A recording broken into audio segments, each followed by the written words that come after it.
Good morning students, MCom semester 2 financial accounting and auditing 1। अब आपका जो पेपर है उसके लिए हम बनाएंगे MCQ for the year 2019, for the year 2018 and for the year 2017। Okay, चलिए। एमसीक्यू बहुत ज़रूरी है मेरे हिसाब से, पर्टिकुलरली फॉर दिस सब्जेक्ट, क्योंकि आपका जो ये सब्जेक्ट है वो थोड़ा सा ट्रिकी है और उसके एमसीक्यू उससे भी ज़्यादा ट्रिकी है। और एक बात और मैं आपको बता दूं कि आपकी जो एमसीक्यू है, खास करके कुछ पर्टिकुलर ईयर के कुछ पर्टिकुलर एमसीक्यू जो बहुत ही ज़्यादा इंटरेस्टिंग है और बहुत ही ज़्यादा ट्रिकी है, तो ध्यान से सुनिए। Let's start. अप्रैल 2019 सबसे पहला एमसीक्यू हमारा है फर्स्ट यूनिट का। याद है ना, 70 मार्क्स का पेपर है, इसलिए हमें एमसीक्यू काफ़ी सारे मिलेंगे। चलिए शुरू करते हैं। The first one is, I'm reading out, listen to carefully. What is the cost of finished goods stock from the following information? नीचे की information के हिसाब से finished goods का जो stock है उसकी वैल्यू क्या होगी? मटीरियल, लेबर, डायरेक्ट वेरिएबल है। फिक्स प्रोडक्शन चार्जेस टोटल है 50,000 kg का 5 लाख रुपीज़ एंड 1,000 kg आपका फिनिश गुड्स है, तो उसकी वैल्यू आपको काउंट करनी है। तो चलो, कैलकुलेशन मैंने थोड़ा सा करके रखा हुआ है, उसकी वजह है कि थोड़ा सा स्पीडी हमारा वीडियो खत्म हो। मटेरियल 90 दिया हुआ है, लेबर 30 दिया हुआ है, डायरेक्ट वेरिएबल ओवरहेड 10 दिया है, फिक्स्ड पर यूनिट नहीं दिया है, टोटल दिया है जिसको हम पर यूनिट में कन्वर्ट कर सकते हैं। 5 लाख रुपीज़ दिए हैं और 50,000 kg दिया है, तो उस हिसाब से हमारा पर यूनिट फिक्स्ड ओवरहेड कितना आएगा? 10 रुपीज़ आएगा। इन सब का टोटल करेंगे तो 140 आपकी टोटल प्रोडक्शन कॉस्ट आएगी, टोटल कॉस्ट। और इस टोटल प्रोडक्शन कॉस्ट को हम क्लोजिंग स्टॉक यानी कि फिनिश गुड्स के साथ मल्टीप्लाई करें, और हमारा फिनिश गुड्स हैं 1,000 kg into 140, so your answer is 1,40,000, यानी कि आपका करेक्ट आंसर है दिस वन 1,40,000। ओके, चलिए second one. To whom Indian accounting standard 2 is applicable? Valuation of inventory. एक और चीज़ कि आपको सारे ही अकाउंटिंग स्टैंडर्ड के नाम रट्टा मारने हैं उसके नंबर के साथ। For an example, accounting standard 2 inventory, accounting standard 16 borrowing cost, कौन से ईयर में ये बने थे, कौन से ईयर में मैंडेटरी हुए, कौन से ईयर में इश्यू हुए, कौन से ईयर में रिफॉर्म हुए, everything which ever is available in your book. कौन सी बुक? इंग्लिश मीडियम के लिए सुधीर प्रकाशन और गुजराती मीडियम के लिए BS शाह। मैं कोई स्पॉन्सर नहीं कर रही हूँ, लेकिन इसी में से आपको करना है। और अब हमारा third, from which date Indian accounting standard number 9 is came into force mandatory to the sole proprietorship and partnership firm. Accounting standard 9 किस ईयर में कंपलसरी करा गया? किसके लिए? Sole proprietorships and partnership. First answer है ए, 1 अप्रैल 1993, राइट। चलिए आगे बढ़ते हैं। Fourth one, government grant related to revenue are. Government grant related revenue किसके लिए है? तो ऑल ऑफ द व। उसकी वजह मैं बताती हूँ कि वो क्रेडिटेड टू P&L अकाउंट में भी होता है और डिडक्टेड फ्रॉम रिलेटेड एक्सपेंस होता है। तीसरा दिया है ए या तो बी, बिल्कुल सही, या तो ए आ सकते हैं या तो बी आ सकते हैं या तो दोनों आ सकते हैं, तो इसलिए all of the above. Government grant that become refundable should be treated as. जो ग्रांट रिफंड होती है उसे क्या किस नाम से ट्रीट करते हैं? Extra ordinary item, so answer is a. Okay, ये हो गया फर्स्ट यूनिट यानी आपके अकाउंटिंग स्टैंडर्ड के एमसीक्यू है। बहुत आसान एमसीक्यू है क्योंकि कैलकुलेशन नहीं है। हमारे पुराने ईयर्स में आपको कैलकुलेशन मिलेंगे जो बहुत ही खतरनाक है। चलिए सेकेंड यूनिट क्या? सेकेंड यूनिट कौन सा? मैनेजर रेम्यूनरेशन और final account. Given below is a part of the trial balance of Kirti limited on 31 March 18। Provision for taxation and advance tax paid दिया हुआ है। एडजस्टमेंट ये दिया है कि last year assessment has been completed and liability determine amounted to rupees 4,80,000। आपकी liability 480 आपने amount करी हुई है, कैलकुलेट करी हुई है। What amount will be shown in the balance sheet as a liability? Liability में एज ए बैलेंस शीट क्या दिखेगा? बैलेंस शीट में एज ए लायबिलिटी क्या दिखेगा? तो सबसे पहले कि हमने प्रोविजन कितने का किया था? 6 लाख का, उसमें लायबिलिटी कितनी है? हो गई 480, बचा कितना? 6 minus 480 is equal to 1,20,000। D is your right answer. Okay, ये आपका अकाउंट की जो थ्योरी है सेकेंड यूनिट में, उसमें मैंने आपको टिक मार्क कराया है इंपॉर्टेंट थ्योरी। आप वो वीडियो देखिए, थ्योरी करिए, उसमें से provision for taxation and defer tax liability, ये दोनों मोस्ट IMP है MCQ के लिए, ये उसी का है। दूसरा, बिजनेस स्टार्ट किया है 1 अप्रैल 15 में। For the year ended on 31 March 16, S limited has earn accounting income 90 lakh. आपकी अकाउंटिंग इनकम 90 लाख है, however its taxable income is 70 lakh. Accounting 90, taxable 70. Only due to timing difference की वजह से. If the net tax rate applicable to the company is 40%, show how much amount will be shown as deferred tax liability. Deferred tax liability क्या है? Deferred tax liability timing difference है, यानी आपके accounting income और आपके taxable income का difference. Accounting income कितनी है? 90 लाख, उसके ऊपर कितना टैक्स है? 40%. See I have calculated over here. Your accounting income is 90 lakh. 90 lakh का 40% 36, और आपकी टैक्सेबल इनकम 70 लाख, उसका 40% 28. 36 और 28 का डिफरेंस 8 लाख, यानी आपकी डिफर्ड टैक्स लायबिलिटी कितनी आएगी? 8 lakh. Your answer is D, correct answer. Number 3, from the following which is the non current assets. कौन नॉन करंट असेट्स है? ये दोनों थ्योरी के हैं और ये आपका फाइनल अकाउंट है. Fix assets and long term investment is considered as a non current assets. What is the maximum limit of managerial remuneration? 11%. Most asked MCQ. Okay. At present, which schedule is used for preparation of public limited companies final account? Schedule 6 D. यानी कि second unit के सारे MCQ के answer आते हैं D. Okay. 128 lakh fix asset and long term investment 11% and 6. चलिए unit number 3. Unit number 3 में हमारा पहला है as per container trading and container provision account method, container destroyed by fire is shown in. यानी कि हम कंटेनर ट्रेडिंग और container provision account बनाएं तो कंटेनर डिस्ट्रॉयड बाय फायर कहाँ दिखेगा? तो वो दिखेगा container trading account credit side में. ओके. चलिए, container suspense account prepare at which price? It is prepare at charge to customer price. आपको सिखाया ना जब अकाउंट बनवाए थे. Then third is opening stock दिया फर्म का 5000 कंटेनर. उसको मैं सीधा कैलकुलेट करके ही दिखा देती हूँ ताकि हमारा टाइम बचे. Just hold on. सबसे पहले क्या दिया है कि ओपनिंग स्टॉक विथ कस्टमर, तो यहाँ पे मैं लिख रही हूँ opening stock with customers. Opening stock customers के हैं 5000. उसके बाद उसने दिया है परचेज को हम प्लस करते हैं 20,000. उसके बाद उसने दिया है sent out to customer and return, यहाँ पर आएगा 25,000. हमें इसमें से माइनस करने होते हैं कौन से? रिटेन. तो हमें क्या मिलेगा? Closing stock. ओके. रिटेन कितना है? तो कस्टमर को भेजा 60,000, उसने हमें रिटर्न किया 50,000, यानी रिटेन हुआ 10,000. उसने अपने पास 10,000 लिख लिए. इसका मतलब क्लोजिंग स्टॉक आया 15,000. ये 10,000 कैसे आया? 60 माइनस 50. 60 कस्टमर को भेजा, 50 उसने रिटर्न करा, दोनों का डिफरेंस 10,000 रिटेन हुआ, यानी 15,000 क्लोजिंग स्टॉक हुआ. तो यहाँ पर आपका आंसर आएगा 15,000 मल्टीप्लाई बाई 10, क्योंकि हमारी जो स्टॉक की वैल्यू है वो 10,000 है. तो उस हिसाब से हमारा आंसर आएगा 1,50,000. अगेन आई एम रिपीटिंग, 1,50,000 कैसे आएगा? 15,000 that is our stock. 10 rupees हमें स्टॉक की वैल्यू करनी है, तो 15,000 into 10 1,50,000. So answer is B. As per container stock, as per container stock and containers trading account method, normal loss of container is shown in container stock account credit side. Okay. आपका normal loss container के stock account में credit side पे दिखेगा. चलिए अब हम बात करते हैं यूनिट 4 के MCQ की, जो थ्योरी है सारे के सारे. What is hire purchase stock? Installment not due. सिखा चुकी हूँ मैं आपको थ्योरी में, वीडियो में आप देख सकते हैं. Good repurchase from hire purchase debtors are shown at which price? It is shown on estimated amount. ये भी सिखा चुकी हूँ. Which one of the following is not considered as an advantage of leasing? It provide flexibility to leasing. No भाई, कोई flexibility provide नहीं करता है. तो यहाँ पर again this one is also very much frequently asking MCQ. In India, the idea of starting leasing company was put forward by which bank? Citibank. In which year? 1971. आपको जब थियोरी टिक करवाई उसमें उस वक्त भी बोला था कि इस तरह के MCQ इसमें से निकलेंगे. ओके. So 2019 is done. तो पहले मैं गुजराती मीडियम का करवा देती हूँ फटाफट, क्योंकि इंग्लिश मीडियम का कैलकुलेशन आप देख लेना, तो गुजराती मीडियम वाले बच्चों को प्रॉब्लम नहीं होगी. चलिए शुरू करते हैं. द फर्स्ट वन, નીચેની માહિતી પરથી તૈયાર માલના આખર સ્ટોકની કિંમત કઈ હશે? તો ઇંગ્લિશ મીડિયમમાં મેં કેલ્ક્યુલેશન કરાવ્યું છે, તમે એ જોઈ શકશો. કોઈ વધારે અઘરું નથી, જોઈને જ ખ્યાલ આવી જશે.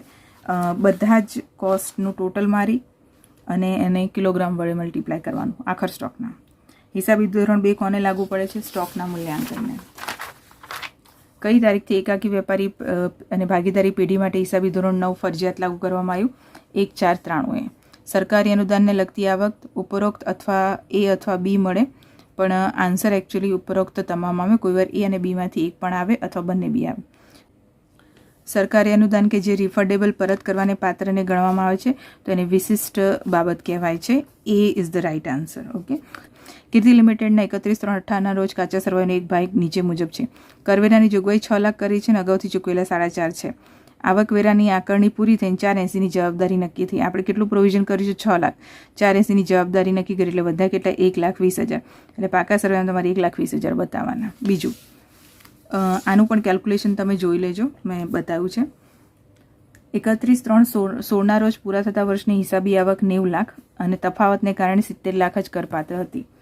એક વસ્તુ તમને કહી દઉં કે જ્યારે તમને આવકવેરાની જવાબદારી બતાવવામાં આવે એટલે કે રકમ વિલંબિત રાખેલ આવકવેરાની જવાબદારી, તો એ ડિફરન્સ જ હોય. કોનો ડિફરન્સ હોય? કમાયેલ આવક પર ટેક્સ અને કરપાત્ર આવક પર ટેક્સ. બરાબર. તો કમાયેલ આવક 90 લાખના 40% કરવાના 36 આવે, 70 લાખના 40% કરવાના એટલે 28 આવે. 36માંથી 28 માઇનસ કરો તો 8 લાખ આવે. નીચેમાંથી કઈ બિનચાલુ મિલકત છે? કાયમી મિલકતો અને લાંબા ગાળાના રોકાણો. જાહેર કંપનીમાં વધુમાં વધુ કેટલું સંચાલકીય મહેનતાણું? 11%. બહુ વાર પૂછાયેલું. જાહેર કંપનીમાં કયું પરિશિષ્ટ લાગુ પડે? પરિશિષ્ટ નંબર 6. ચલો, એના પછી આવશે ત્રીજા યુનિટના પાત્રોના વેપાર ખાતા અને પાત્રોની જોગવાઈની પદ્ધતિમાં આગથી નાશ પામેલ કયા ખાતે દર્શાવવામાં આવે? વેપાર ખાતાની જમા બાજુ. પાત્રોનું ઉપલક ખાતું કઈ? તો ગ્રાહકોને મોકલેલ ઉધાર કિંમતે. ફરી પાછું અહીંયા એક કેલ્ક્યુલેશન આવે છે ત્રીજા નંબરનું. તો પેઢી પાસે શરૂઆતનો સ્ટોક 5,000 છે. ખરીદેલ પાત્ર 20, 20 + 5 25. ગ્રાહકોનો મોકલેલ અને પરત કરેલ 60 અને 50. બંનેનો ડિફરન્સ 10,000 આવે એટલે ગ્રાહકોએ 10,000 રાખી લીધા. 25માંથી 10 માઇનસ કરો તો 15 આવે. 15,000 ગુણ્યા કિંમત 10 એટલે 1.5 લાખ રૂપિયા જવાબ આવે. કિંમત પૂછી છે એટલે કેલ્ક્યુલેશન હમણાં જ મેં ઇંગ્લિશમાં કરાવ્યું છે, તમે જોઈ શકો. ચલો, પાત્રના સ્ટોક અને પાત્રોના વેપાર ખાતાની પદ્ધતિમાં સામાન્ય બળ ક્યાં દર્શાવવામાં આવે છે? એ પાત્રોના સ્ટોક ખાતાની જમા બાજુ. ઓકે. ચલીએ ચોથા નંબરના MCQ જોઈ લઈએ ફટાફટ. જુદા જુદા વિકલ્પમાંથી સૌથી યોગ્ય વિકલ્પ. ભાડા ખરીદનો સ્ટોક શું છે? તો ભાડા ખરીદનો સ્ટોક એ શું છે? આન્સર ઇઝ સી, લેણા નહીં થયેલ હપ્તા. બરાબર, આ સાચો જવાબ છે. ભાડા ખરીદના દેવાદારો પાસેથી પરત મેળવેલ માલ ભાડા ખરીદ વેપાર ખાતામાં કઈ કિંમતે દર્શાવવામાં આવે છે? તો તમારો આન્સર આવે બી, અંદાજિત કિંમત અથવા પડતર કિંમત. આજે બીજા ટીક કરેલા છે એને ધ્યાન ના આપતા છોકરાઓ. કેમ? કારણ કે જેના પેપરમાં જેણે કર્યું હશે એનું છે. નીચે પૈકી કઈ બાબતને ભાડા પટ્ટાના ફાયદા તરીકે ધ્યાનમાં લેવામાં આવતું નથી? Answer is C. મીંડું કરું છે ને, જોતા રહેજો. તે ભાડે રાખનારને પરિવર્તનશીલતા પૂરી પાડે છે. કોઈ પરિવર્તનશીલતા પૂરી નથી પાડતો. ભારતમાં લીઝિંગ કંપની શરૂ કરવાનો સૌપ્રથમ વિચાર સિટી બેંકને 1971માં. Okay. So Gujarati medium is done. હવે આપણે કરીશું right now we are going to do 2018. Okay, let's start M Com sem 2 May 2018. मई 2018 के MCQ सबसे ज़्यादा एक्साइटिंग और सबसे ज़्यादा एडवेंचरस है. कैसे? चलिए देखते हैं. First one. On 1st April 2013, a company has received a government grant of 50 lakh for acquisition of machinery, having an expected life of 10 years, costing 200 lakhs, which was credited to cost of the asset. Grant 50 lakh मिली है machine के लिए. Machine की कीमत 200 लाख है. In short, machine 10% return down value से आपको depreciation count करना है. The company had to return the entire grant to the government in April 16. 2016 को पूरी ग्रांट वापस करनी है due to non compliance of certain condition. यानी अगर हमें डेप्रिसिएशन काउंट करना है तो 13 से 16 तक का करना है. चलिए देखते हैं. यहाँ पे मैंने करके रखा है ताकि मैं आपको समझा सकूँ. 200 लाख, अब मैं लाख नहीं बोल रही हूँ, सिर्फ अमाउंट बोल रही हूँ. 200 आपकी मशीन की कीमत, 50 आपको ग्रांट मिली, दिस इज़ योर ग्रांट, तो आप माइनस करेंगे. ठीक है, माइनस करा, 150 बचा. अब यहाँ से हम डेप्रिसिएशन काउंट करना शुरू करेंगे 1/4/2013 से लेके 1/4/2016. अभी समझाया मैंने. 10% के रेट से विच मेथड? WDV. WDV पता है ना, रिटर्न डाउन वैल्यू. तो 150 का 10% 15, 135 आया. 135 का 10% 13.5, 121.5, उसका 10% 12.5, यानी 109.35 1 अप्रैल 2016 को हमारी मशीन की वैल्यू होगी. लेकिन वो क्या बोलता है कि जब 16 आएगा ना तो वो जो ग्रांट है ना वो हमको वापस रिटर्न करनी पड़ेगी क्योंकि कुछ कंडीशंस नहीं फुलफिल हुए. तो वो 50 लाख का जो हमने ग्रांट इसमें से माइनस करा था मशीन की वैल्यू में कि भाई ये तो पैसा बाहर से मिलेगा, वो वापस हम ऐड करेंगे और हमारी अमाउंट आएगी 159.35. So our correct answer is B 159.35. Okay, चलिए. A company limited deals in 3 product XYZ. इसके चांसेस कम हो सकते हैं पूछाने के, ऐसे ज़रूरी नहीं पूछाएगा. मैं आपको करवा रही हूँ तो अच्छे से सीखो, अगर पूछते हैं तो वेल एंड गुड. ये गवर्नमेंट ग्रांट वाला आपका अकाउंटिंग स्टैंडर्ड है जिसको MCQ में कन्वर्ट करके पूछा है. That's why 2018 is very exciting. This paper and this MCQ of these papers are very much interesting. मतलब बोलते ना एक चैलेंज की तरह होता है कि भाई ये सॉल्व कर पाएंगे कि नहीं कर पाएंगे. तो ये MCQ बनाया गया है from the accounting standard. Okay, दूसरा वाला भी, लेकिन वो बहुत आसान है और ये सीख लेना क्योंकि इस तरह के चांसेस हैं. A company limited deals in 3 product XYZ which are neither similar not interchangeable. Historical cost और रियलाइजेबल वैल्यू दोनों दी हुई है. For the purpose of balance sheet total value of inventory. अच्छा, बैलेंस शीट में हमें क्या दिखाना होता है? Closing stock. क्लोजिंग स्टॉक का एक डायलॉग है famous. Closing stock should be valued at cost price और market price whichever is less. Cost price और market price whichever is less. तो 2 लाख एंड 1,80,000. तो कौन लेस है? 1,80,000. 150 एंड 170 कौन लेस है? 150. 350 एंड 450 कौन लेस है? 350. तीनों का टोटल कर दो फटाफट. ये 5 और ये 680. 6,80,000 इज योर वैल्यू. ठीक है, ये हो गई 680.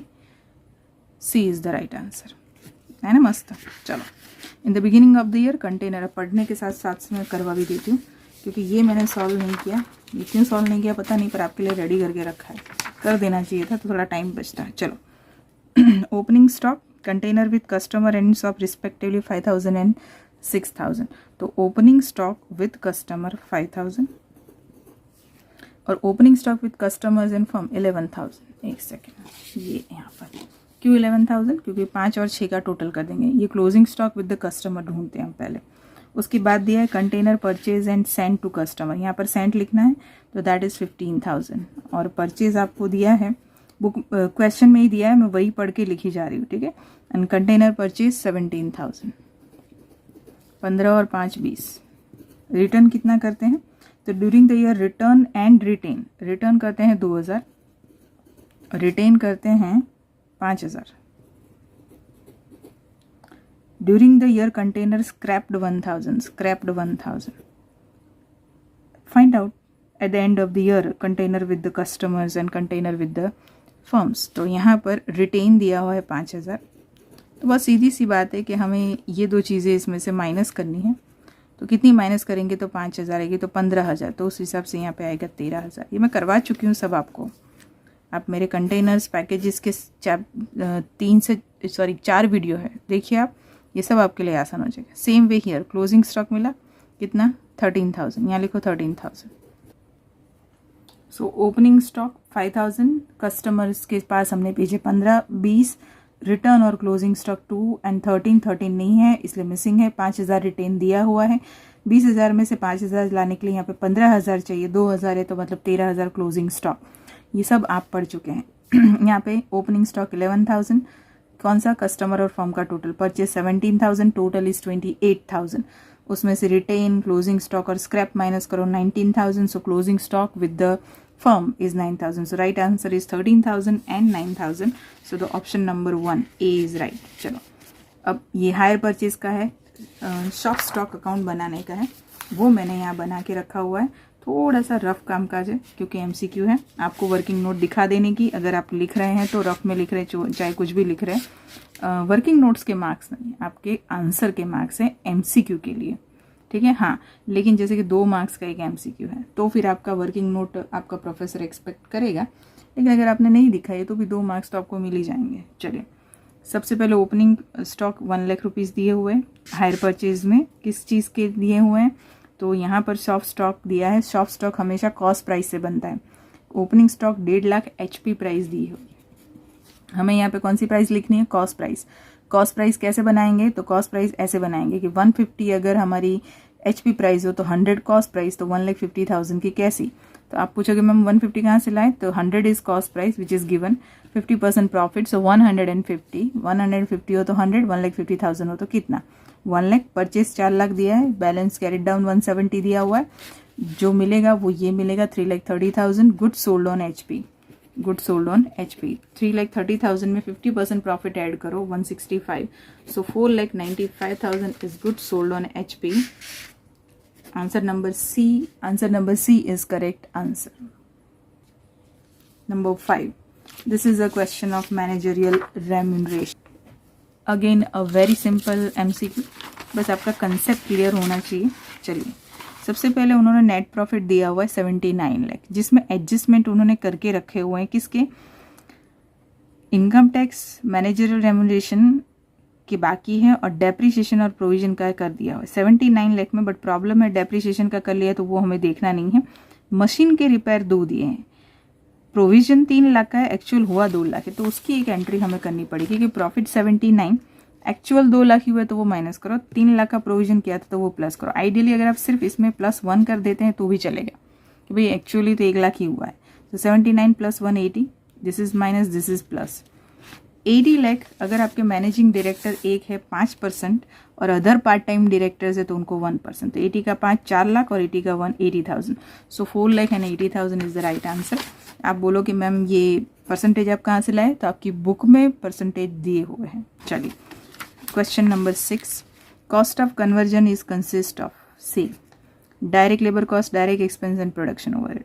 Computer software will be shown in company balance sheet as under, एक तो वो नॉन करंट एसेट्स है, दूसरा कंप्यूटर सॉफ्टवेयर दिखाई दे रहा है, नहीं दिखाई देता, यानी कि इंटेंजिबल एसेट्स है। ये सब नहीं आता उनको भी, अगर ये पता हो इंटेंजिबल, तो answer this one B is the correct answer. Okay, so MCQ ऑफ 2018 is very much interesting and very much helpful.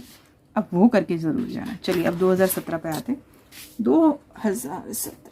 2017 की ना मैंने कोई प्रिंट ली है, ना ही मैंने कुछ उसके पेपर ढूंढे हैं, क्योंकि वो आपकी बुक में है। आपके पास जो बुक है सुधीर प्रकाशन की, वहाँ पर उन्होंने 2017 का गुजरात यूनिवर्सिटी का पेपर दिया हुआ है। तो go for direct MCQ। Again मैं 2018 के गुजराती मीडियम के भूल गई हूँ, तो पहले वो कर लेते हैं। चलिए, कैलकुलेशन में रिपीट नहीं करूँगी, वो ऑलरेडी मैं करवा चुकी हूँ, तो हम फटाफट करते हैं। तो फर्स्ट क्वेश्चन है ग्रांट का है। ग्रांट आपका हिसाबी धोरण है जिसके ऊपर से उन्होंने MCQ बनाया है। एक्सप्लेनेशन मैंने हिंदी में दिया है जो आपको समझ में आ जाएगा। Right answer is B. जब भी आपको स्टॉक की क्लोजिंग स्टॉक यानी कि ઇન્વેન્ટરીનું મૂલ્યાંકન આપ્યું હોય તો ઐતિહાસિક પડતર અને ઉપજવા ધારેલ મૂલ્ય બંનેમાંથી જે ઓછું હોય એ, તો અહીંયા 1.80 આવે ઓછામાં, અહીંયા 1.50 આવે, અહીંયા 3.50 આવે, ત્રણેયનું ટોટલ કરી નાખવાનું। આ બંનેમાંથી જે ઓછા છે એ જ લીધા છે, ટોટલ કરશો then your answer is 6,80,000। This is the right answer. हो गया। चलो, આ તમારું કન્ટેનર અને સ્ટોક એટલે કે તમારું જે પાત્રોના હિસાબોનો દાખલો છે, મેં શીખવાડ્યા છે તમને બધાને। ગ્રાહકો પાસે અને દુકાનમાં પાત્રોની સંખ્યા અનુક્રમે કેવી હોવી જોઈએ એની વર્કિંગ નોટ મેં આપી છે, જે તમારે ગોખી કાઢવાની છે, ગુજરાતીમાં પણ આપેલી છે। હમણાં મેં ઇંગ્લિશમાં તમને સોલ્યુશન કરાવ્યું। તમારો સાચો આન્સર છે એ 13,000 અને 9,000। અહીંયા પણ સેમ છે કે અહીં ગાડી તમને ભાડા ખરીદ કિંમતવાળું જે ચેપ્ટર છે એની અંદર તમારે જે અકાઉન્ટ બનાવવાનું છે, દુકાનમાં રહેલ માલનું અકાઉન્ટ બનાવવાનું છે, અને એમાં તમારો સાચો જવાબ આવે છે 4,95,000। અકાઉન્ટ મેં ઇંગ્લિશમાં બનાવ્યું એ તમે જોઈ લેજો। ચલો, એના પછી છે જે તમારું મેનેજિંગ ડિરેક્ટર અને પાર્ટ ડાયરેક્ટર સંચાલકોના મહેનતાણાવાળો દાખલો છે। 79 લાખ એણે આપેલા છે જોગવાઈઓને બધું કર્યા પછીનું એડજસ્ટમેન્ટનો, એટલે ઘસારાની જોગવાઈ કરેલી છે એટલે એ તો કરવાની નહીં। આ બંને સમારકામની કોઈ જોગવાઈ નથી કરી, પણ અહીંયા શું કીધું છે, સમારકામની જોગવાઈ કીધી છે, પણ એણે શું કર્યું છે કે જોગવાઈના 3 લાખ લખી નાખ્યા હતા, પણ એકચ્યુઅલી થયા કેટલા 2, એટલે તમારે એડજસ્ટમેન્ટ 1 લાખનું જ કરવાનું આવે, એટલે 79 + 1 80 લાખ આવે। જો તમારો મેનેજિંગ ડિરેક્ટર 1 હોય તો 80ના 5% એટલે 4 લાખ, 80 લાખના 5% એટલે 4 લાખ આ પહેલો આન્સર। અને બીજું અન્ય ડિરેક્ટર હોય તો એનો 1%, તો 80નો 1% 80,000 એટલે 4,80,000। રૂપાંતરિત પડતરમાં સમાવેશ થાય છે, આન્સર નંબર C મજૂરી ખર્ચ, ખર્ચા અને ઉત્પાદનશીલ ઉપરી ખર્ચ। અને કમ્પ્યુટર સોફ્ટવેર શું છે, તો કમ્પ્યુટર સોફ્ટવેર એ અદૃશ્ય મિલકતો છે, એટલે સીધો આ જ ઓપ્શન કરાય। ઘણીવાર શું આવે એના કરતાં એ ખબર હોય ને કે શું નહીં આવે, मतलब कि कौन सा ऑप्शन सही है उसकी जगह ये पता हो कि कौन से ऑप्शन तो आ ही नहीं सकते, तो भी आप आंसर तक पहुंच सकते हो। ये अदृश्य मिलकत के अलावा और कुछ नहीं आ सकता, यानी बी आएगा। Okay, so Gujarati medium is done. Now go for 2017। चलिए, मार्च 2017 सुधीर प्रकाशन और BS शाह प्रकाशन जिनके पास है, पीछे 17 का पेपर दिया हुआ है, इसलिए प्रिंट आउट के और फालतू पेजेस मैंने बिगाड़े नहीं हैं। Who prepare and disclose accounting standard, कौन बनाता है? Accounting institute of chartered accountancy of India, ICAI। So question 1 का सही आंसर है A. What is the title of Indian accounting standard to valuation of inventory? 4 accounting standard है, चारों के नाम आने चाहिए with the number, with the year, with the mandatory or establishment, whatever is. Okay, चलिए number 3, from which date Indian accounting standard become mandatory? बताया ना अभी, तो कौन सी ईयर में उसको मैंडेटरी किया गया?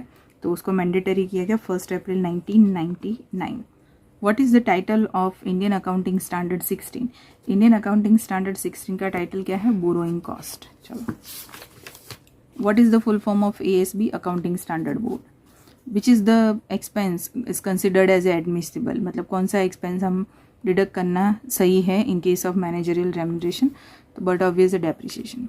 विच is the following is not a reserve? Bad dep reserve, provision है, रिजर्व नहीं है। Which is the contingent liability? Claim against the company not acknowledge as bad, guarantees, other money for which the company is contingently liable, all of the above, it is contingent liability. Maximum managerial remuneration 11%, मैंने बोला ना maximum asking. Which is the following is an advantage of leasing? तो ये भी बहुत बार पूछा है and the right answer is flexible. अब कैलकुलेशन आता है हायर परचेज का, तो वो देख लेते हैं। ओपनिंग बैलेंस 50,000 दिया हुआ है, ठीक है, ये आपकी बुक में ही दिया हुआ है। क्लोजिंग स्टॉक आपको 75,000 दिया है, वो भी दिया हुआ है। और परचेज 2,75,000 दिया है, तो 50, 275 and 75, balance is 250। But this is on HP, ये HP प्राइस होता है। हमें कौन सी प्राइस चाहिए? अरे सॉरी, ये कॉस्ट प्राइस होता है, हमें HP प्राइस चाहिए। तो 2,50,000 है। आपको प्रॉफिट 50% प्रॉफिट ऑन HP बोला है, हमको कॉस्ट है, तो कॉस्ट पे कितना कर देना पड़ेगा? 100% कर देना पड़ेगा। 250 है और उसमें 100% प्रॉफिट ऐड करो, तो 250 का 100% कितना होता है बच्चा? 5 लाख। तो यहाँ पर 5 लाख आपका करेक्ट आंसर है 11 नंबर का, ये रहा C. Which is the following is a finance cost? जितनी भी थी ना सारी फाइनेंस कॉस्ट है। इंटरेस्ट, अदर बोरोइंग कॉस्ट, बराबर, फॉरेन करेंसी ट्रांजेक्शन लॉस। चलो, कंटेनर्स का अगेन सेम टू सेम, ये दोनों ही, ये कंटेनर्स है और ये भी कंटेनर्स है। 18 के पेपर में एक ही MCQ में दोनों चीज़ें पूछ ली कि भाई कौन सा रिटेन है और कौन सा closing stock with the firm है। दोनों चीज़ें अलग अलग पूछ रहे, रिटेन बाय कस्टमर कितना है और closing stock with the firm कितना है। और आपको पता है कि ये दोनों ही वर्किंग नोट मैं आपको दे चुकी हूँ। चलो, मैंने फटाफट रफ में ही कर दिया है। चलिए, opening stock with the customer पहले 13 नंबर वाला 16,000 है। सेंट 90,000, सो 1,06,000। उसमें से क्या क्या माइनस करना है? तो एक तो रिटर्न माइनस करना है और दूसरा जो माइनस करना है दैट इज क्लोजिंग बैलेंस। 94, 10,000, सो 1,04,500। 1,500 आपका रिटेन आएगा, यानी ऑप्शन नंबर 1 ए। उसी तरह closing stock with the firm में 18,500 आपका ओपनिंग फर्म एंड कस्टमर्स का दिया है। उसके अंदर आप परचेज ऐड करेंगे 35, 53,500। उसमें से रिटेन माइनस करेंगे, उसमें से क्लोजिंग स्टॉक माइनस करेंगे, उसमें से स्क्रैप माइनस करेंगे, ये सब माइनस करेंगे, then your answer is 25,000। So correct answer is 25,000। 14 MCQ है 2017 के। ओके, तो आज ओवरऑल हमने जो MCQ किए हुए हैं वो काफ़ी ज़्यादा है। किस हिसाब से कि 17 के हमारे 14 हुए, जो 18 के हमने किया उसमें हमने 7 MCQ किया 2018 के, लेकिन वो 7 MCQ 14 MCQ पर भारी पड़ता है। 2 मार्क्स का एक MCQ मेरे ख्याल से, और काफ़ी कैलकुलेटिव MCQ है। तो वो 7 MCQ हमने वो किए, तो 14 + 7 21। और हमारा जो 19 का पेपर था उसके अंदर क्या था, तो वो 70 मार्क्स का पेपर था। तो उसके अंदर उन्होंने हमें चारों यूनिट के अलग अलग MCQ दिए हैं, यानी 6, 6 एंड 5, 5, 6, 5, 4, 4। तो उसके अंदर भी हमने कुछ 17-18 MCQ किए। सो इन शॉर्ट हमने कुछ 50 एक MCQ किए हैं FAA के अभी इस पर्टिकुलर वीडियो में। सारे MCQ कैलकुलेशन ध्यान से देखिए, दोबारा देखिए और ये MCQ करके जाइए। अब इसको गुजराती में अगर आपको एक्सप्लेन करना हो तो मुझे गुजराती मीडियम की बुक देखनी पड़ेगी, देखिए है कि नहीं। यस यस, चलो फटाफट। હિસાબી ધોરણો તૈયાર કરીને કોણ પ્રગટ કરે છે? ICAI। ભારતીય હિસાબી ધોરણ 2નું શીર્ષક ઇન્વેન્ટરી મૂલ્યાંકન। ભારતીય હિસાબી ધોરણ 2 કઈ તારીખથી ફરજિયાત? 1 એપ્રિલ 99। 16નું શીર્ષક નાણાં ઉછીના લેવાની પડતર। ASBનું પૂરું નામ અકાઉન્ટિંગ સ્ટાન્ડર્ડ બોર્ડ। સંચાલકે મહેનતાણી નફાની ગણતરી વખતે કયો ખર્ચ બાદ મળે? ઘસારો। નીચે પૈકી કયું અનામત નથી? ઘાલખાદ અનામત। નીચે પૈકી કયું સંશયિત દેવું છે? બધા જ સંશયિત દેવા છે। ચાલો, સંચાલકીય મહેનતાણાનો મહત્તમ દર 11%, આ બી શીખવાડી ચૂકી છું। ભાડાપટ્ટાનો લાભ પરિવર્તનશીલ। જો ભાડા ખરીદ કિંમત પર 50% નફા ચડાવી ભાડા ખરીદથી માલ વેચવામાં આવતો હોય તો દુકાનના સ્ટોકનું ખાતું બનાવવાનું, શરૂનું, આખરનું, ખરીદીનું બધું, જે બેલેન્સ વધે એની પર નફો તમારે એડ કરવો પડે। નફાનો દર જો કોસ્ટ ઉપર આપ્યો તો સીધું એડ કરી દેવાનું, પણ આવી રીતે ભાડા ખરીદથી માલ ઉપર નફો આપ્યો હોય તો 150 એમ ધારવાના। કેલ્ક્યુલેશન હમણાં ઇંગ્લિશમાં કરાવ્યું। નીચે પૈકી કઈ નાણાં પડતર છે? બધી જ નાણાંની પડતર છે। એવી જ રીતે પાત્રોની શરૂની બાકી અને ગ્રાહકોના અને પેઢીની આખરના બાકીનું કેલ્ક્યુલેશન છે। આ વર્કિંગ નોટ હું ગુજરાતીમાં શીખવાડી ચૂકી છું, ઇંગ્લિશમાં કેલ્ક્યુલેશન કરીને આપ્યું। અહીંયા સાચો આન્સર છે 1500 અને અહીંયા સાચો આન્સર છે 25000। ઓકે, તો આ થયા તમારા MCQ 2017ના। 17, 18, 19 ત્રણેય વર્ષના MCQ મેં કરાવી દીધા। તમારું કામ છે તૈયારી કરો। Okay student, if you have any doubt ask me in MCQ। મિલતે નેક્સ્ટ वीडियो में, बाय।